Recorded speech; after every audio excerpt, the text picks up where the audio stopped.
Sir, unang tanong ko sir, naniniwala ka ba sir na adik si Pangulong Bongbong Marcos? Naman, naniniwala talaga ako. Marami nagsasabi niya na adik talaga si Pangulong Bongbong Marcos. Pero inyo mga kababayan ha, adik yan sa mga ginagawa niya na mga magaganda sa ating bansang Pilipinas. Katulad na lang nito, mga kababayan, na pinamahagi ni Pangulong Bongbong Marcos, no, na mga land title sa Mindanao. Oh, pero inyo, yung mga bill program, pinagpapatuloy niya yan mga kababayan. Di ba? Oh, sino po bang nagsasabi dyan na adik daw kasi sa ganito, ganyan? Yun pala ang kinakaadikan ni Pangulong Bongbong Marcos, yung pag-unlad sa bansang Pilipinas. O, biruin nyo lang itong charter chains. Anong tawag nun? Yung chacha na yan. O, di ba? O, hindi nyo alam mga kababayan, unang-una, ang maidudulot niyan sa ating bansang Pilipinas, ang mga pagpasok nitong mga investor na to, mga kababayan, maraming trabaho, especially sa ating mga OFW. Biruin mo, mamalaya na lang natin. Muli na naman tayong kikilalanin ng ating bansang Pilipinas, di ba? Ng Asia. O, di ba? O. Tapos sasabihin nyo, adik, yung pala, adik sa mga ginagawa. Yun ang dapat na doon. Di ba? Adik sa mga ginagawa ni Pangulong Bongbong Marcos na talagang ikakausbong at ibabalik ang pag-unlad ng ating bansa. Di ba? O. Katulad na lang yan, yung mga OFW natin, baka hindi na magtrabaho sa sa iba't ibang bansa, magsibalikan yan dahil sa foreign investor na yan. 'Di ba? Kasi maraming mga trabaho at maraming maidudulot po yan, no? Na trabaho sa ating bansang Pilipinas. Oh. 'Di ba? Katulad na lang itong mga mga nawasan natin, Meralco, 'di ba? Pag may pumasok na mga investor, magtayo dito yan. O palagay nyo, mga ilang planta yan. So ibig sabihin pag magkaroon ng ganon, bababa rin ang presyo ng mga Siyempre kukumpensyahin yan. Bagsak presyo yan ng mga taga ibang bansa kung papasok sila dito sa ating bansang Pilipinas. So, yung tubig, napakamahal, di ba? Yung kuryente. Unang natin yan pangangailangan. Pati yung internet? Internet. Malay nyo, di ba? Huwag niyong sasabihin na pag pumasok yung mga taga-ibang bansa, baka sakupin tayo. Mali ang paniniwala natin. Di ba? Biruin nyo, yung internet na yan, number 1, napakahina minsan ng internet natin dito. Kung may isang kumpanya na pumasok dito, mag-i-invest ng ganon, tapos mura pa. Di ba? Kuryente, tubig. Di ba? Yan ang pangunahin na dapat natin unahin at isipin natin, itatak natin sa isip natin na ang Pangulong Bongbong Marcos ay may ginagawa sa ating bansang Pilipinas. Dapat ganun tayo. Mindset. Hindi yung pinagwawatak-watak natin ang mga kababayan natin. Di ba? Bato-bato sa langit mga kababayan at tamaan wag magalit. Kasi ang mga vlogger talaga sa totoo lamang, inagbabangayan. Kaliwat kanan, bangayan para paghiwalayin. Di ba? Ang Sara at Duterte at ang Bongbong Marcos. Di ba? Sino naaapektuhan nito? Di ba? Ang taong bayan. Mga kababayan. Di ba? Biruin nyo na lang mga kababayan ito pang Manila Bay na dati daw kay Duterte. Di ba? Pinagpapatuloy pa rin yan ni Pangulong Bongbong Marcos. Itong rehabilitation dito sa di ba? Manila Bay.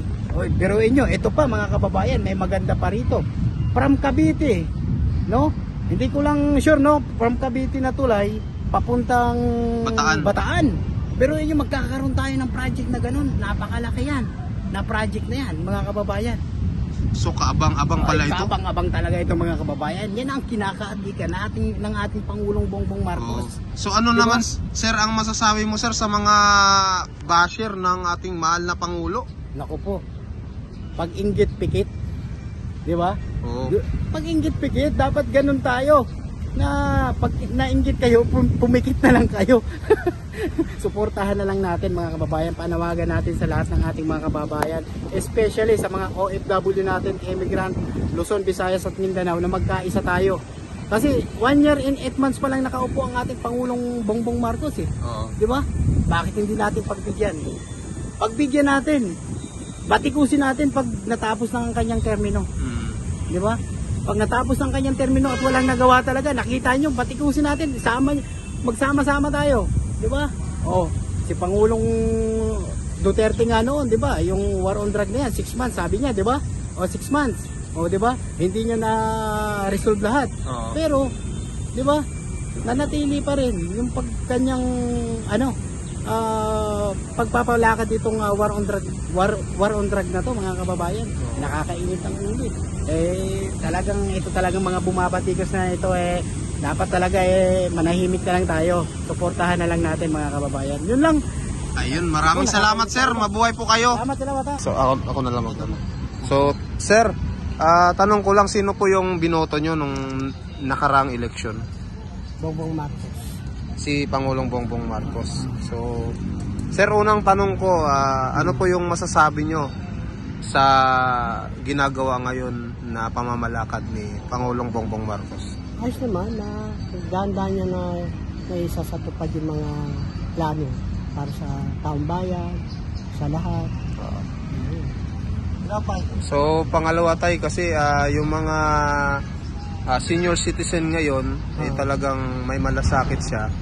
Kagahapon lang ay pinirmahan niya yung batas na pag nagkaedad ka na ng 80 years old ay makakatanggap ka ng 10,000 pesos at pag nagkaedad ka ng 85, 90, 95 ay another 10,000 pesos yun. Pag nag 100 ka naman, 100,000 pesos. So ano naman yung masasabi nyo doon tayo dahil Isa kayo sa priority ng ating Pangulong. Isa kayo sa priority. Para sa akin, maganda yun. Kasi yung mga kami ng pambili ng gamot, pangailangan namin sa sarili namin, nakakatulong din ako sa mga apo ko. So, maganda. Ano yun? Yung masasabi. Ang pagkukulang dito, taong yun. Sa ano naman tayo, sa yung pamimigay niya ng mga land titles sa mga magsasaka na binayaran niya na yung utang ng mga magsasaka at binigyan ng titulo. Mas maganda yun. Natupad na eh. Kung gusto ng mga magsasaka, yun, matagal nang pinahod ng mga kababayan natin magsasaka na may ano sila ng mga land title, mga lupa. Okay yun para sa mga mahirap. Opo. Ayun. Tay, mensahe nyo na lang sa ating mahal na Pangulo, Pangulong Bongbong Marcos. Mahal na Pangulo, ako po isang senior ng Makati. Nagpapasalamat po kami sa mga nangyayaring pagbabago unti-unti sa ating bansa. So na ituloy niyo yung magandang yung hangarin para sa aming mga mahirap. Opo. Maraming salamat po. Sa ano naman tayo sa mga bumabati ko sa kanya? Pag mo itindihan mahal na Pangulo yun, yan parte ng politika lang yan. Opo. Kaya wag mo kasi ikaw, ituloy mo yung gusto mong plano ng maganda para sa ating taong bayan. Maraming salamat. Tay, ano naman po ang naabutan nyo ng panahon ng kanyang tatay dahil sinabi niyo po isa pala kayong loyalista ng sa tatay niya pa. Napakaganda. Walang mga magnanako noon.